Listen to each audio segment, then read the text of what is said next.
I'm Captain Logan. And I'm Vince! And it's time once again to recommend things. Vince, what do you recommend today? I'm recommending a movie! Ooh! A movie called 3:10 to Yuma. Yes, the original one, starring Glenn Ford and Van Heflin. Now, was that recently remade, or...? It was remade a few years ago, I think. Okay. I haven't seen the remake. I hear it's good. I hear it's slightly different than this one. I was talking to...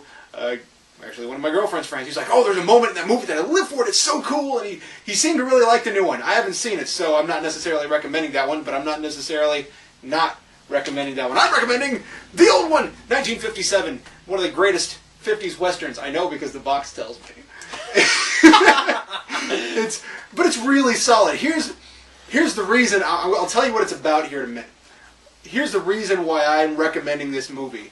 Is two guys sitting in a room has never been more exciting. And for anybody who's ever wondered whether or not live theater could potentially be pulled off, like how can two people just sitting around talking be interesting? It is, depending on what they're talking about, depending on how morally reprehensible or interesting these characters are, depending on how psychologically damaged people are, depending on how interesting their motives are. And we should mention that there are other good examples of this too. Yeah. Mike Dinner with Andre, 12 Angry Men. You know, there are other good examples of this. 12 Angry Men's great. The Man from Earth. Man from Earth. Thank you. Jeez, what a great movie. We should review that movie at some point. That's a great movie. Anyway, I'm sorry. Go ahead. But 3:10 to Yuma. Here's what it's about. There's a gang. They break their boss out of prison. Well, he's been out of prison, and he is now recaptured for having escaped. And they need people to watch him, and nobody wants to do it because, well, the gang's out there. The only person who's actually currently in custody is the main bad guy, played by Glenn Ford. Yeah, Glenn Ford. And I was like, wait, is that right? Which one's which? But don't be fooled by the white color of his hat. That's what's interesting about this, is it's not the good guys versus the bad guys. You start to sympathize with Glenn Ford's character. But you are at the same time sympathizing with Van Heflin's character. You want both of these guys to succeed. But if one succeeds, the other either goes to prison or gets killed. Now, Van Heflin's character is a guy who's kind of hard up. He needs money because his farm is, well, you know. I think this was in the Great Depression. I think. Either way, they need money. But, not made during, but set in. But, it was like, people are like, Vince, that movie couldn't possibly... I know! I didn't even kind of think of that until you said that.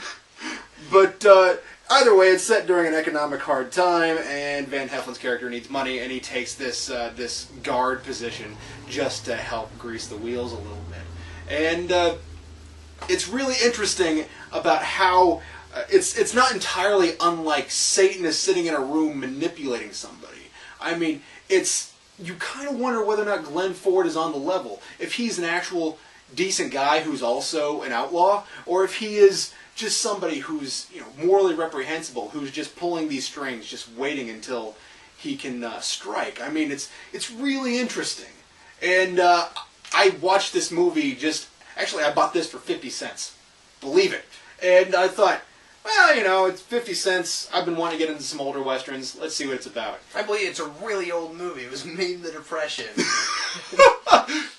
But it's fantastic, and I really enjoyed this movie. Now, I'm not saying that a lot of you guys who like the high-flying action-adventure things, Western or not, are going to enjoy this. I'm just saying that if you are interested at all... You gotta be really snooty and pretentious like Vince. Yeah, that's right. You gotta be... And me. But, that's right. I haven't seen that. See, my hat holds my snootiness in. Can I see this? Yeah. I want to read the back so that it tells me how great a film it is. It says, like, right the first line, one of the greatest westerns of the 1950s. I like, because the way you said that, it was kind of seemed like one of the great. I'm like, oh, I believe you. And it's like, it says so! Sorry. That would be great. But, yeah, I don't have a lot more to say about this. I mean, mostly it's about the relationship that develops between a captive and captor, or captive and guard, rather. But, it's really interesting. I highly recommend it. It has some things that echo High Noon, Wait, I forget which one's made first. Anyway, it has some parallels. High Noon. Yeah. What a great film. High Noon and the idea that... Let's recommend that at some point. What a great film. So why High Noon's significant is because there's one man in High Noon who's trying to take the moral high ground, and the few people who are actually willing to help him desert him. And that's largely the same thing in this. Here's a guy who's trying to do the right thing. He's trying to help himself, but as time progresses, he says, I'm in this, I should do the right thing.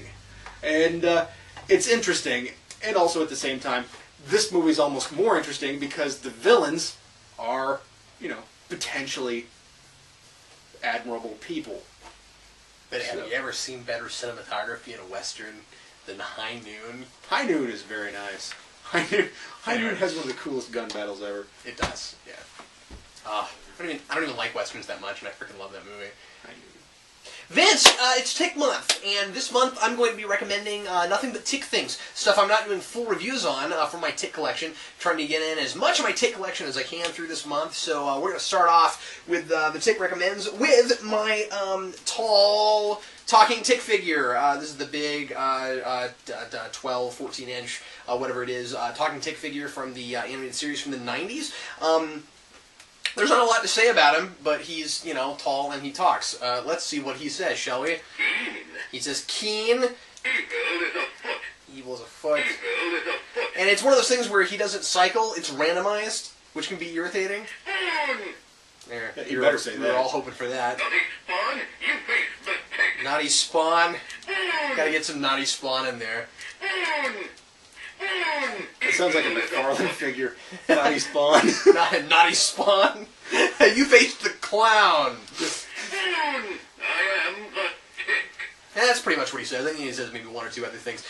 If it was made more recently, probably the audio would be a little bit crisper. You know what I mean? But it could also be because surprisingly crisp.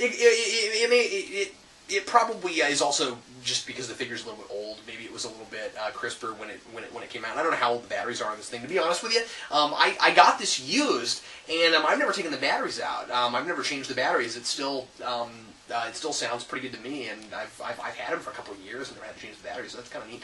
Actually, I think I've had them longer than that now. I think I've had them 3 or 4 years at this point. But anyway, so that's my talking Tick figure. I don't have a lot of the Tick figures. I don't have any of the like 6 or 7 inchers that they made from the Fox show. I'd like to get some of those. I didn't get them when I was a kid.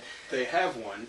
Yeah. At the Vintage Stock. Oh yeah. Which one Street. is it? Do you know? 135th Street. It's $30. But what is it? Oh, it's the Tick. Oh, is it a Tick? It's a Tick. Okay, yeah. Cool.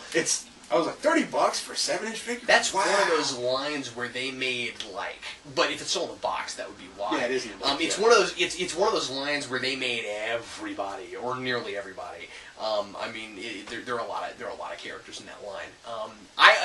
Honestly, I'd be okay with a Tick, an Arthur, and a Thrakkerzog. I'd really like to get the Thrakkerzog figure. He's fun. His tongue pops off.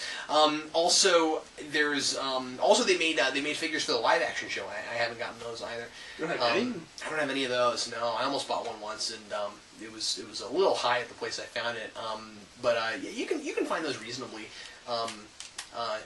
inexpensively on eBay and stuff. Usually 10 to 20 a piece is usually what those run. Still in the package. It was a limited run, and that show was only on 9 episodes, so it's amazing we got a figure line for it at all, to be honest with you. But the figures are pretty good.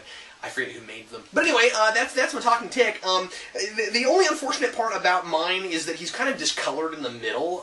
His blue is getting a little bit greenish in the middle. It's not the same color as the rest of them. But I've looked at some of the others like online and stuff, and it seems like they all do that eventually, which is really strange. I have no idea why. I would imagine it's probably because now that I'm looking at it, that the plastic on the head and the arms is actually and the legs even is different than the plastic in the front. If you feel it, it's actually a different kind of plastic. So the arms are much rougher than the chest. If you see one in the box, this is the same color as this, but I think that it gets discolored because of what it's made out of, because of the kind of plastic it is. It's a hard plastic.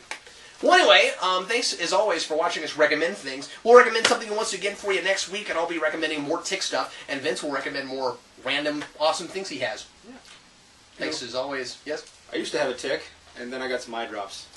Yeah, it went away. It doesn't get rid of the 7-foot version. Yeah. Yeah. Thanks again for watching, guys. I'm Captain Logan. And I'm Vince. See you next time.